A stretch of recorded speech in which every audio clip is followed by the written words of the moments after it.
ہم سے بڑا بے وقوف کون ہوگا؟ ہم سے بڑا ناہنجار کون ہوگا؟ ہم سے بڑا غدار کون ہوگا؟ میرے بھائی ہم نے واٹس ایپ کو تو گھنٹوں دیے، اپنے اللہ کے لیے 10 منٹ نہیں ہے، اللہ اللہ۔ ہم نے فیس بک کو تو گھنٹوں دیے، اپنے اللہ کے لیے 10 منٹ نہیں ہے۔ یعنی معاذ اللہ، جتنی اہمیت آپ واٹس ایپ کو دے رہے ہیں اتنی اہمیت بھی آپ اللہ کی عبادت کو نہیں دے رہے ہیں۔ آپ کون سے مسلمان ہو میرے بھائی؟ آپ کیسے مسلمان ہو میرے بھائی؟ ارے اللہ سے پیار کرنے والے تو وہ تھے کہ پہلی رات کی دلہن چھوڑ دی اللہ کے لیے اور جام شہادت نوش کر لیا۔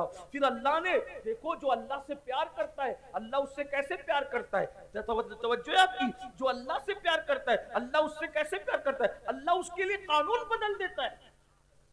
جو اللہ سے پیار کرے اللہ اس کے لیے قانون بدل دے۔ ان علماء سے پوچھو، اللہ کے رسول کی حدیث بخاری شریف کی، جہاں جنبی ہوگا یعنی جہاں پر غسل جنابت کسی پہ فرض ہے، ناپاک آدمی ہوگا، وہاں رحمت کے فرشتے نہیں ہوں گے۔ جہاں غسل جنابت فرض والا آدمی ہے وہاں رحمت کے فرشتے نہیں ہوں گے۔ لیکن اے سرکار حنظلہ آپ کی عظمتوں پہ قربان، جہاں جنابت ہے وہاں رحمت کے فرشتے نہیں ہے، مگر حنظلہ جنابت میں ہے اور رحمت کے فرشتے غسل دیتے نظر آ رہے ہیں۔ وجہ کیا ہے تو پتا چلے گا حنظلہ نے خدا رسول کی محبت میں اپنی جان کو قربان کر دیا تو فرشتے رحمت کے ان کو جنابت کا غسل دیتے نظر آ رہے ہیں۔ قانون بدل دیا گیا، قانون بدل دیا گیا۔ اندازہ تو کریں، توجہ تو کریں، ہم اللہ کی محبت کی قدر ہی نہیں کرتے۔ سب کو ٹائم دے رہے ہیں، 5 وقت کی نماز کے لیے 50 منٹ لگتے ہیں، کیا جاتا ہے؟ ہر محفل میں اس پہ زور دیتا ہوں کیونکہ میرا مشن ہے لوگ اللہ سے ایک بار جڑ جائیں، اور اللہ سے جڑنے کا پہلا زینہ نماز ہے، آسان طریقہ نماز۔ میرا دل چاہتا ہے کہ میری قوم جتنا جلسوں میں آتی ہے نا اتنا فجر کی نماز میں ہمارا کام پورا ہو گیا انشاءاللہ۔ اس لیے کہ جو قوم نمازی بن جائے اس کو اصلاح معاشرہ کے جلسے کی ضرورت ہی نہیں ہے، کیونکہ جو نمازی بنتا ہے اس کو اللہ خود سدھار دیتا ہے۔ ان الصلاۃ تنہا عن الفحشاء والمنکر، نماز ہر برائی اور بے حیائی سے روک لیتی ہے۔ اس قوم کو صرف نمازی بنا دو، یہ قوم ہر بے حیائی سے رک جائے گی، ہر برائی سے۔ ابھی آپ پلٹ کے یہی سوچ رہے ہو نا، لیکن ہمارے محلے کے نمازی تو ابھی تک سود کھاتے ہیں۔ میں نے کہا وہ نمازی نہیں ہے بھائی، میں نے کہا نمازی کہلانا اور ہے نمازی بن جانا اور۔ ارے وہ نمازی تو عورتوں کو تکتے ہیں، میں نے کہا وہ نمازی نہیں ہے، اس لیے کہ اٹھک بیٹھک الگ چیز ہے، نماز الگ چیز۔ فلسفہ رہ گیا تلقین غزالی نہ رہی، تب برقی نہ رہی، شعلہ مقالی نہ رہی، وائز قوم کی وہ پختہ خیالی نہ رہی۔ فلسفہ رہ گیا تلقین غزالی نہ رہی، رہ گئی رسم ازا روح بلالی نہ رہی۔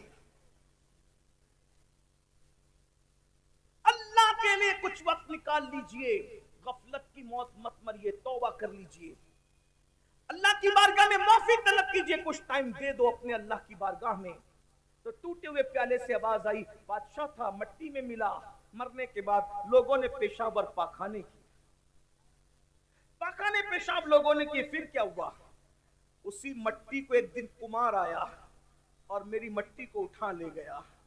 جب اٹھا لے گیا تو مٹی کو سڑایا، اس میں گوبر ملایا۔ ہائے ہائے، یہ بادشاہ کی مٹی کا حال دیکھو، یہ بادشاہ غافل لوگوں کا انجام دیکھو۔ اللہ غیور ہے، وہ خفیہ تدبیر فرمانے والا ہے، وہ خفیہ تدبیر فرمانے والا ہے۔ کہ کمار نے مٹی سڑایا، سڑانے کے بعد پھر کٹورا بنایا، اور کٹورا میری مٹی سے بنا، اور پھر اس کو آگ میں تپایا، تو آگ میں بھی تپا میں۔ احساس تو زندہ تھا نا، ذرے بکھر چکے تھے لیکن احساس تو زندہ تھا، پیشاب ہو رہا ہے، پاخانہ ہو رہا ہے، سڑایا جا رہا ہے، بنایا جا رہا ہے، اور آگ میں جلایا بھی گیا۔ تب میں کٹورا بنا، اور کٹورا بنا کر کے مجھے جب بازار میں بیچا گیا تو میں بکا بھی۔ جو کبھی بادشاہ دوسروں کو خریدتا تھا آج وہ بازار میں اس کی مٹی بک رہی ہے۔ میرے بھائیو، یہ دنیا، اللہ کی خفیہ تدبیر سے ڈرو، توبہ کرو۔ کہ مجھے بازار میں بیچا گیا، جب میں بازار میں بکا کٹورے کی شکل میں، تو پھر اس میں کھانا کھایا گیا، پانی پیا گیا، یہ کیا گیا، وہ کیا گیا۔ پھر ایسا ہوا کہ کسی کی ٹھوکر مجھے لگی، اور میری کسی کی ٹھوکر نے مجھے ٹکڑے ٹکڑے کر دیا۔ اور آج مجھے یہاں لا کر کے پھینک دیا گیا. تم کو زمین پہ لڑتا ہوا دیکھ کر کے میں سوچ رہا ہوں کہ چلو میں فائدہ نہ اٹھا سکا نصیحتوں سے, تم کو نصیحت کر دوں. اس لیے سدھر جاؤ, سنور جاؤ, اس طرح دنیا سے محبت نہ کرو. تب دونوں بھائی کو سمجھ میں آیا جب بادشاہوں کا یہ حال ہوا مرنے کے بعد ہمارا کیا حال ہوگا. بس میں بھی اسی بات پر اپنی بات کو مکمل کر لیتا ہوں, ٹائم زیادہ ہو گیا. انشاءاللہ غوث پاک کے خطبات کے جو اقتباسات میں نے چھیڑے تھے پھر کبھی پڑھوں گا. اللہ تعالی ہم سب کو توفیق دے, اللہ ہمیں سنوار دے, ہماری زندگیوں میں انقلاب پیدا کر دے. اللہ ہمیں غفلت سے نکال دے, حسد سے نکال دے, تکبر سے نکال دے, گھمنڈ سے نکال دے. اللہ پاک نماز کے لیے ہمیں وقت نکالنے کی توفیق عطا. علماء کرام کریں 2-4 منٹ کچھ اور بات کر لیں. تو آئیے میں نے جو کہا تھا وہ جو بات چل رہی تھی اسی سے کنیکٹ بات کر دو تھوڑی سی, کیونکہ علماء کرام کا حکم ہے اس لیے. اللہ اکبر. تو پہلی چیز جو آپ کے پاس جو حفاظت کا ذرا ہے وہ وضو ہے, اور دوسری چیز میرے آقا فرماتے ہیں نماز. اللہ کے رسول فرماتے ہیں کہ جو بندہ نماز پڑھتا ہے اللہ تبارک و تعالی اس کو اپنی حفاظت کی زرہ پہنا دیتا ہے, اور اس سے جو دشمنی کرتا ہے اس سے اللہ لڑتا ہے.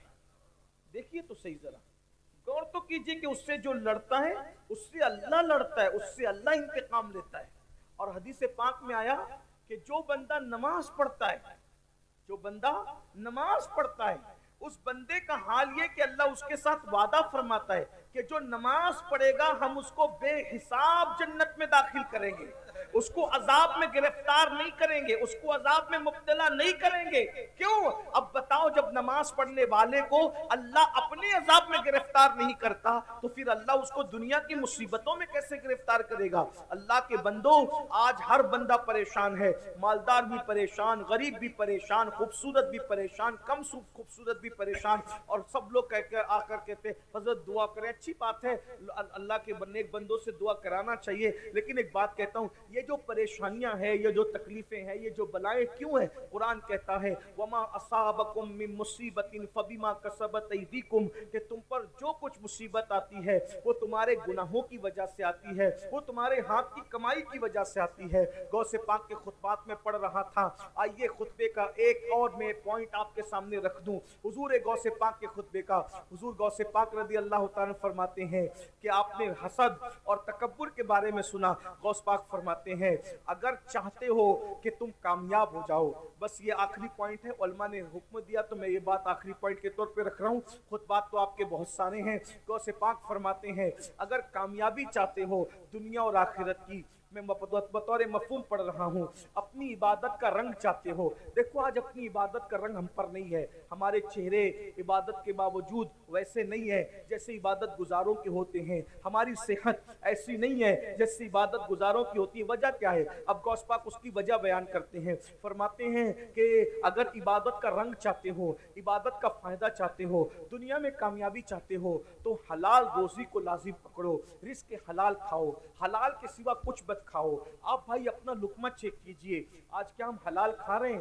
آپ سے پوچھتا ہوں کیا ہم حلال کھا رہے ہیں؟ بہت معافی کے ساتھ, بڑی معذرت کے ساتھ. دیکھو حق بات لوگوں کو تکلیف پہنچاتی ہے لیکن ہمیں اس سے کوئی فرق نہیں پڑتا, ہم تو قادری لوگ ہیں, اللہ کے لیے سچی بات رکھ دینا چاہیے. آج لوگ جو ہیں بڑی بڑی باتیں کرتے ہیں, ہر سال حج کو جا رہے ہیں, ہر سال عمرے کو جا رہے ہیں, نمازی بنے ہیں, مسجد کے متولی بنے, یہ بنے وہ بنے, لیکن لقمے کی پابندی نہیں ہے, حلال و حرام میں کوئی تمیز نہیں ہے, جو جی میں آ رہا ہے کھاتے جاؤ, پیٹ میں ڈالتے جاؤ. کچھ تو اتنے بے باک کے کہتے ہیں مولانا بسم اللہ پڑھ کے کھا لو, سب حلال ہے. استغفر اللہ, انا للہ و انا الیہ راجعون. پھر کیا ہو رہا ہے کہ وہ لاٹری بھی کھیل رہے ہیں, وہ ڈیجیٹل طور پہ جوا بھی کھیل رہے ہیں. آج جوا ڈیجیٹل اتنا عام ہو گیا ہے, بڑے بڑے دیندار گھرانے کے لوگ, مالدار گھرانے کے لوگ, نوجوان چھوکرے, راتوں رات کروڑ پتی بننے کا شوق ہے, راتوں رات جو ہے وہ مالدار بننے کا شوق ہے, ایزی منی کے چکر میں, شارٹ کٹ میں مالدار بننے کے چکر میں جوا کھیلا جا رہا ہے.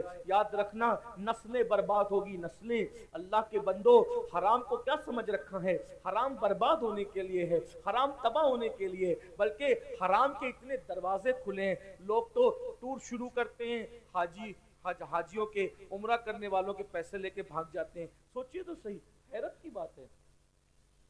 وہ غریب لوگ بیچارے جو 50-100 روپے جمع کر کے پیٹ مار مار کے جمع کرتے ہیں, ٹور والے ان کے پیسے لے کے بھاگ جاتے ہیں. کون ہے وہ لوگ؟ مسلمان ہے نا.